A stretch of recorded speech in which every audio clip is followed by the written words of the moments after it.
Hello everyone, so this time I would like to share a video on how to create a Cuban chain link in Blender and how to use it in CLO to create a necklace or any other accessory. So recently I needed to make something like that and I watched a few tutorial videos and I realized it's very simple to make them. However, I needed to do some adjustments to the final result to make it look good in CLO, and then in this video you will see kind of step by step how each adjustment looks in CLO, and I thought the process is quite interesting. Of course, I'm very beginner in 3D modeling and Blender, so I do believe there are probably better ways how to do it, but for my level and for the time that I'm able to allocate to this kind of detail, I thought this approach was pretty good. So I wanted to share it in case someone also finds it useful in their work. Okay, so I will start here in Blender. I do recommend you to watch some videos about the basics of how to use the software and how it works, because I will not talk about that. I will just go straight to the process of creating this chain link here. Okay, first I will of course delete this cube and then go to Add, Curve and Circle. So you will see the circle like this appearing, and then press 1 on keyboard so you can see this front view here, and then go to Edit Mode. And now I will work with these handles here to shape the circle into the shape of the chain link. But first I need to change from Select Box to Tweak, otherwise if you are in Select Box, you won't be able to move the handles. So that's a very important aspect. Okay, and once you are in Tweak, you can click in the middle and the handles appear, and then you can start shaping the link. If you want very precise result and very symmetrical, you can use the grid as a reference. So I will place the handle right in diagonal like this, and then I will do 4.5, well that's precise, 4.5 squares like this for each side. So here as well, 4.5 like that. And this gives me kind of symmetrical look like this. Of course, you don't have to be so precise, but just in case you want, this is very helpful to use the grid as reference. And here as well, 4.5. And then here as well. Okay, so it will look something like this. And then press 3 on the keyboard, and now you see it from the side view. And again, click in the middle and shape like this, and also use the same reference, 4.5, 4.5 squares. So somewhere in the middle I will place it, and this one as well, and here too.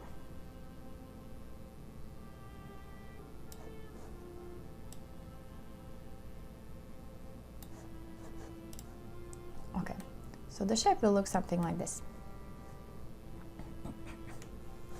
Now I will go back to object mode, and I want to add some thickness to it. And when you work with this circle, you will see this kind of option here called data, and when you click on it, you will find the geometry tab here, and under here you will find depth. So as I increase the depth, you can see the thickness is appearing, and at this point you can decide how thick the link will be. And what is useful is to add additional links to see how they connect and how snugly together they are, and you can also adjust the shape. You don't have to have this square shape. You can move the points, which I will show you as next step.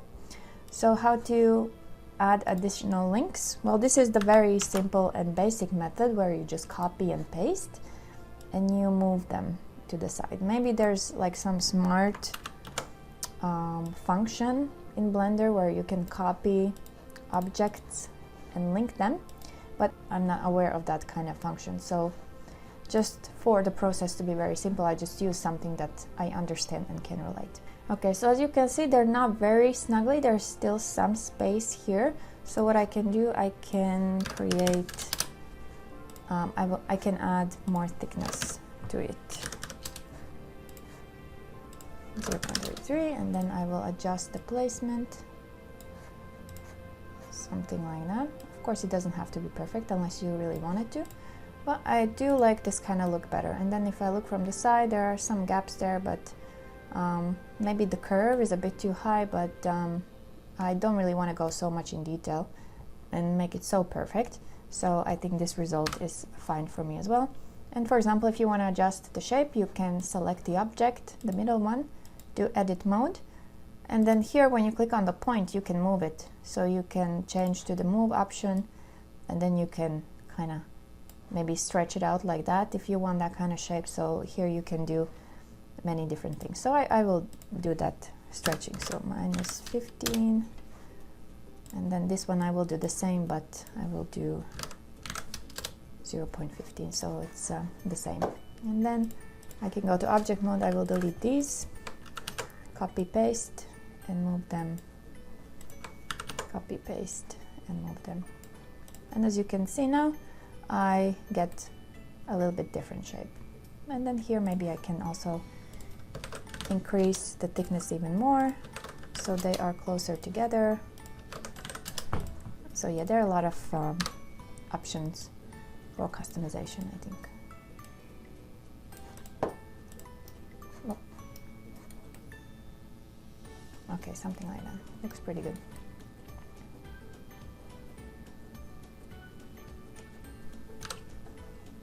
Okay, so now I have decided on the overall design of the link, so I can delete these two extra pieces. And now I have to work on the resolution of this link. So it depends how high you want to go. Of course, the higher the resolution, the heavier it will be. So if this is fine for you, you can leave it as that, but I do want to increase the resolution, so if I make some very nice close-up render, then everything is smooth and I will not be able to see this kind of boxy shape like this. So how to increase that? It's very simple. So you go again to this data option here, and then there are two resolution properties here. This one and this one. I don't really know the full name of this, but anyway, once you change it, you will see that, what kind of change it creates. So it adds more loops across like that, and then this one adds more loops along like that. Then you can kind of more or less see how the shape changes, and it becomes smoother, and yeah, you can decide how many you want to add.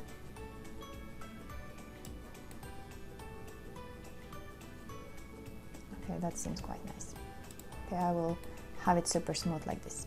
Okay, and now I'm finished with deciding about all these design elements of the link, so I can right click and convert to mesh, because I need to do that in order to use the next function that I will be using.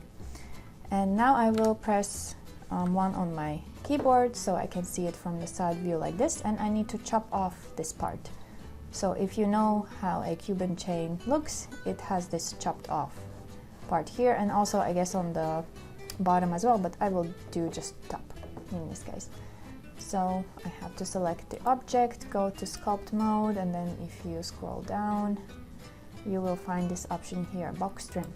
And then you can just drag and decide where you will cut it. So you can go low, or you can cut it just a little bit on the top, but I want to do something around the middle, so maybe something like that.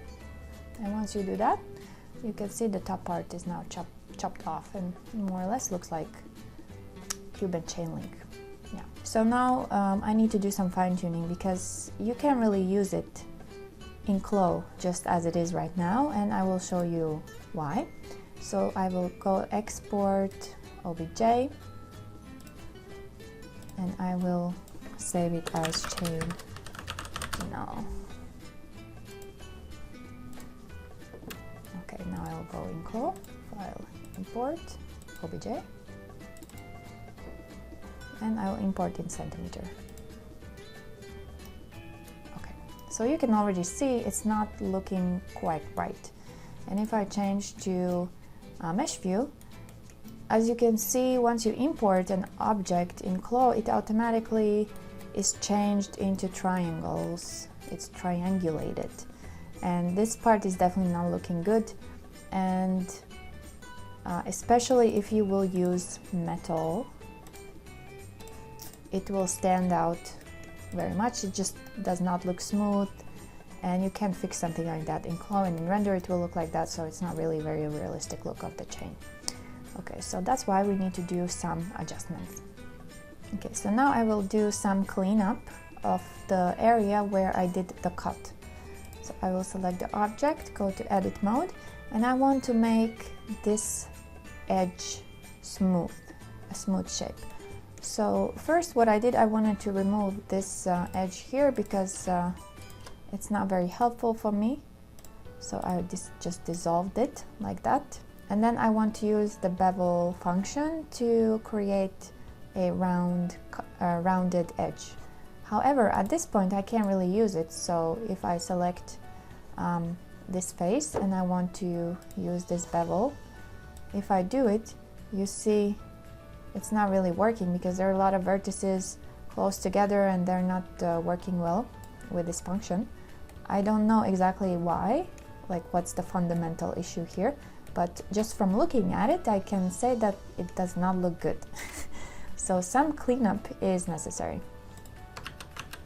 And what I was thinking to do, I was thinking to merge a bunch of vertices where I feel like they are messing up my possibility to use this bevel function. So for example, here, I can see that they are very close together, so I select all three of them, press M at keyboard, and then at last. So now they are all merged to this one. And basically I do it for all, I do it for all of them. So select with Shift, M, and at last. And this is what I will be doing.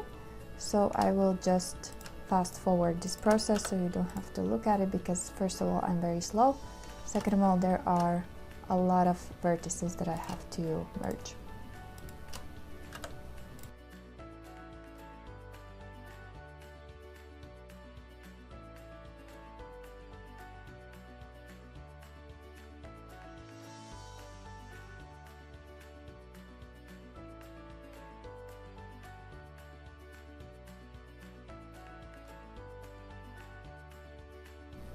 Okay, so for this one I did it, and now I will try to use the bevel again. Let's see how far I can go. 0.006. Maybe that works. And then just so that it's more rounded, I will put 4 segments. Okay, something like that. Okay, looks somewhat good. Not too bad. Good enough for me. And now I will do the same thing on this side.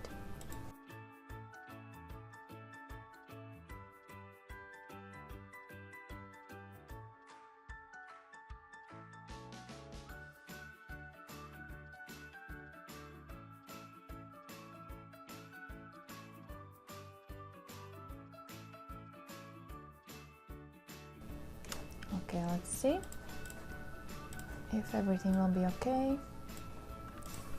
0.006 and 4.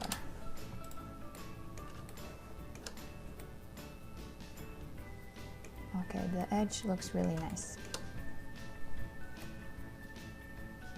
Okay, now let's check how it looks in CLO.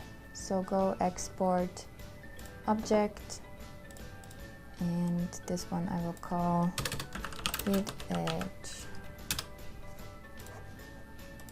Okay, file, import, add, object, add in centimeter.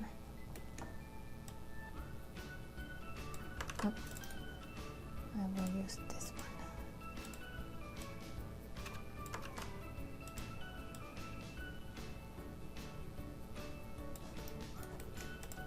Okay, and now let's put, so far it looks pretty good, right?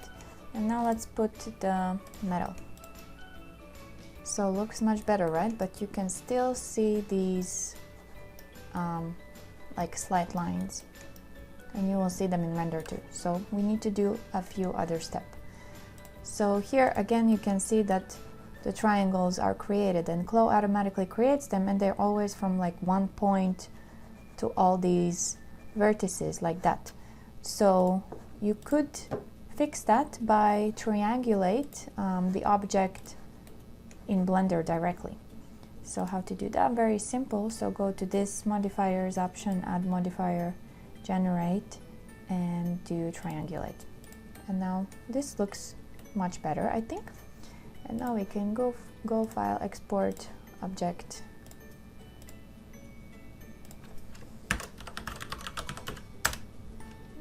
Okay.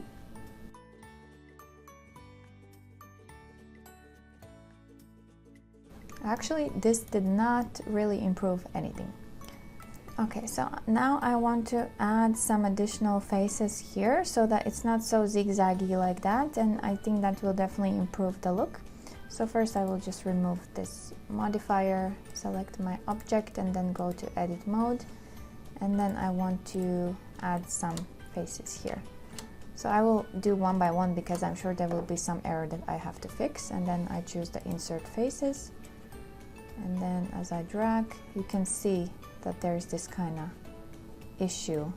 So that means some vertices are overlapping, like here, you can see very well. So not overlapping, very close together. So I will merge them. So I will undo, select both of them, press M, and add center.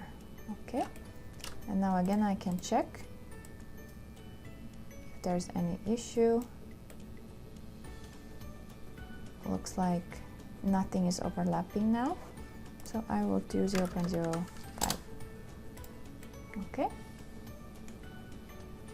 and I will do the same on the other side, and I can already see here where the problematic vertices are.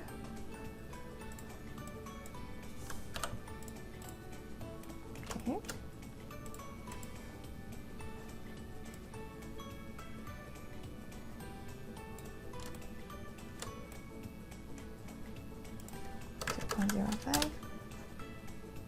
Let's see. Everything seems okay. Okay, now I will again add the same modifier and go export.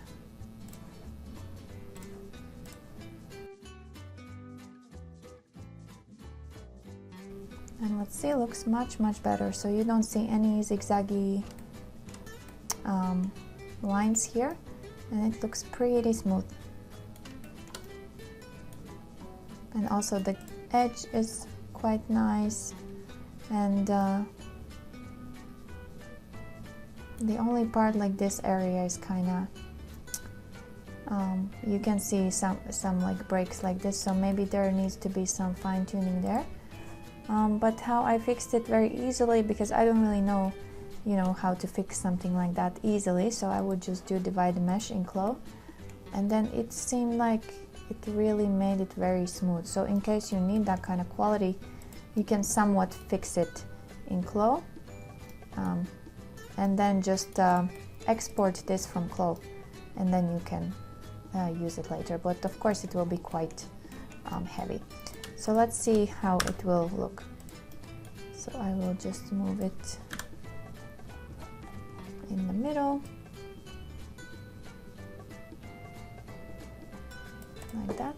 Now I will export.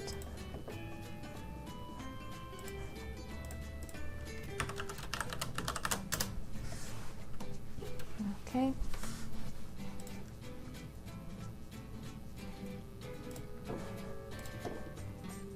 Now I will go a few steps back, so I have them. So I will go import add object, this is that. Yeah, very smooth and perfect. Okay, so look how with what we started and how perfect the link is now. So it's ready to be used in your accessories. And here another point that I wanted to mention is about UV maps. So how I usually think is that I always think about the purpose of how I use these items and how much time I want to spend on them. So for example, if I want to use this chain just in CLO for visualization as, you know, some accessory that will just be as some addition, which is not very essential part of whatever I create, I don't really think about the UV maps and stuff. And if I just want to use this metal, general metal effect, you know, I don't really need to think about it. Of course, it's good to have good UV maps if you have the brain that thinks like that and can make them good. My brain somehow still can't really understand how it works. I mean, I understand how it works, but I don't understand how to make it good. But there are some ways how you can just make it really quickly. That case would be quite useful if you want to use like some materials that are not just simple like that. For example, I will use substance material as an example. So I have this nice liquid metal texture, and as you can see here, once you add it, there's some missing parts. So of course the UV map, I didn't do anything, so it's not exported properly. Once you want to add this kind of texture, you know, it doesn't really look that great. So to create a better UV map, you can click on your object and then go to edit mode, and also open the UV edit window here. And then when you press A, you select the whole object, and you can see the preview of the UV map that is originally now applied to my object. And then it's important to add some seams so that it unwraps better. And about the seams, as far as I've seen some videos, usually I think they say to add them where you don't want to see them, or you can't see them. For example, here my chain will overlap here. So for example, I don't really care if I see the texture seam here or not. So I can go with select edge, and then I can click on this edge, go to select loops, edge loops, and then go to UV, mark seam. Then I will do the same around here as well. Select loops, edge loops, UV, mark seam. So that will be one seam, and then I also need a seam like somewhere inside here. So here as well, I have to find a place where it's not going to be that visible. So I think probably this place will not be that visible. So I click on the edge, select loops, edge loops, like that, and UV, mark seam.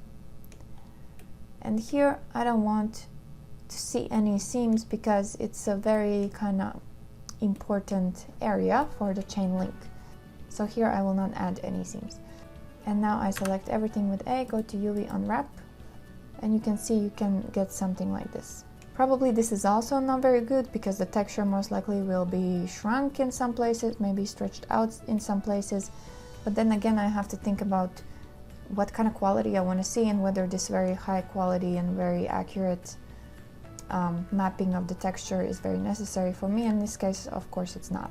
So I will just leave at this point, export OBJ, and then fix UV map. Okay, and then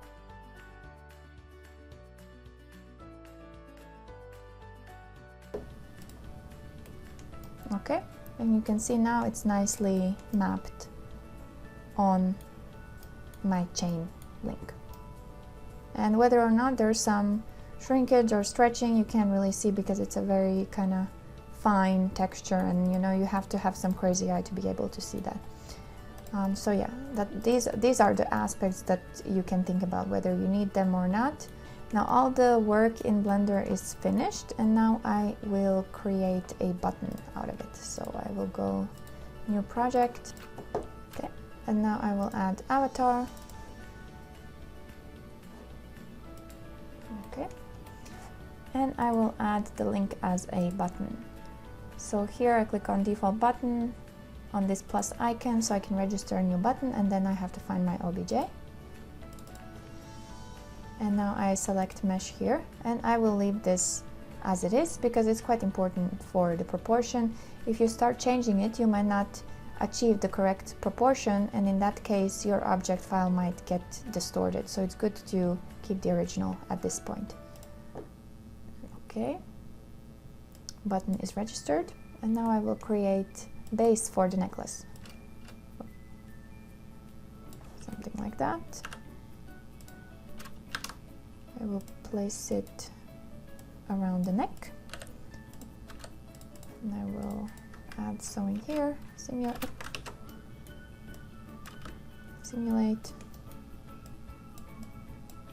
Okay, and then reduce particle distance to 5.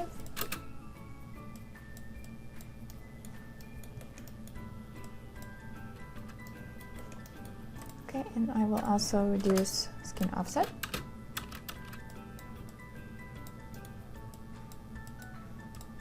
Okay, and now I want to decrease this length here so that it is placed nicely, the chain.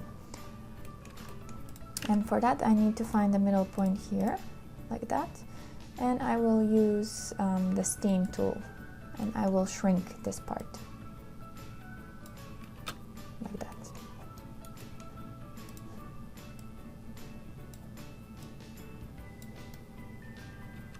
Okay.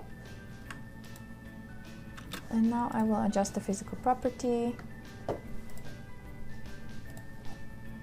So this I will put on 60, and this I will put on 30. Okay.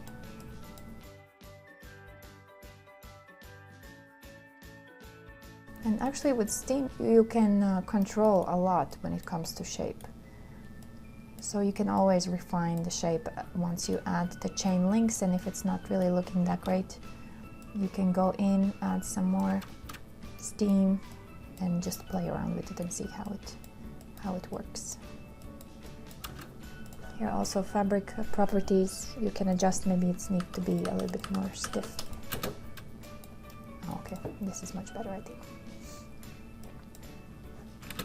Okay.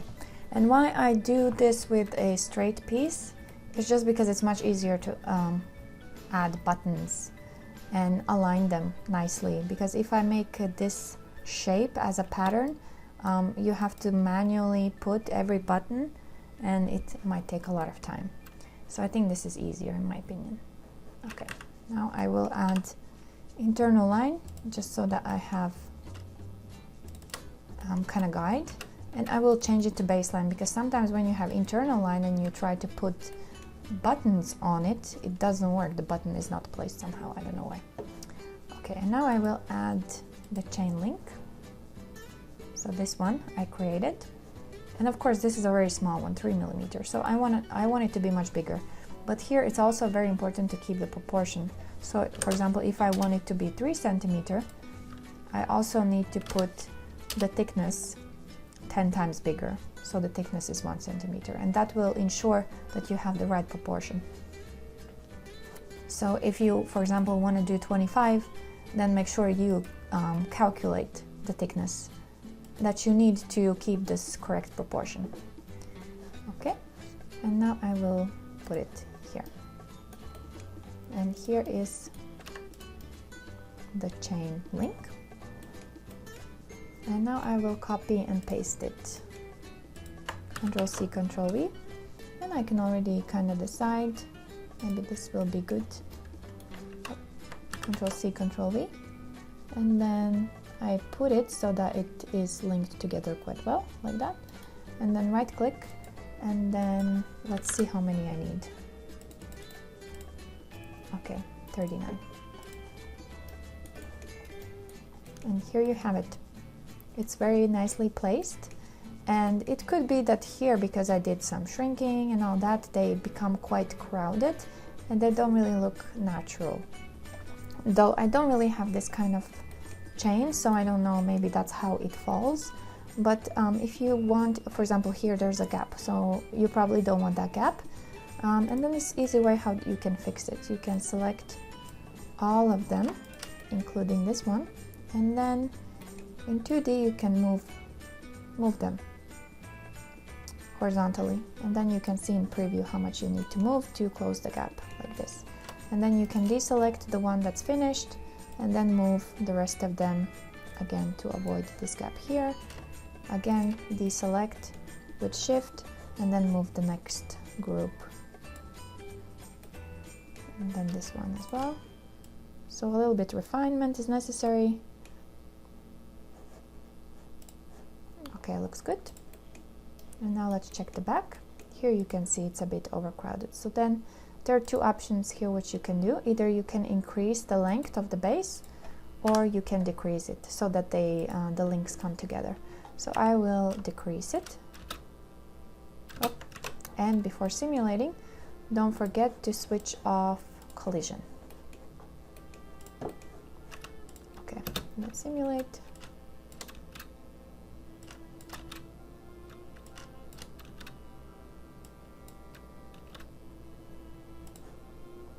Okay, something like that. But I think I lost one button. So maybe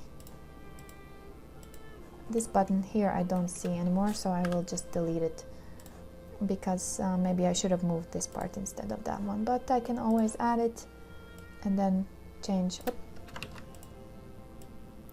the position and refine it. Okay, that's fine. Okay, and then when you see that something is sinking like this, you can increase the additional thickness collision, and that will help to, oh, this new button has collision, so that's why it's kind of freaking out, so I have to switch it off. Okay, and then, yeah, 5, let's see what's happening, and it kind of lifts. Yeah, so here some refinement is necessary, because I would say this is not falling very naturally.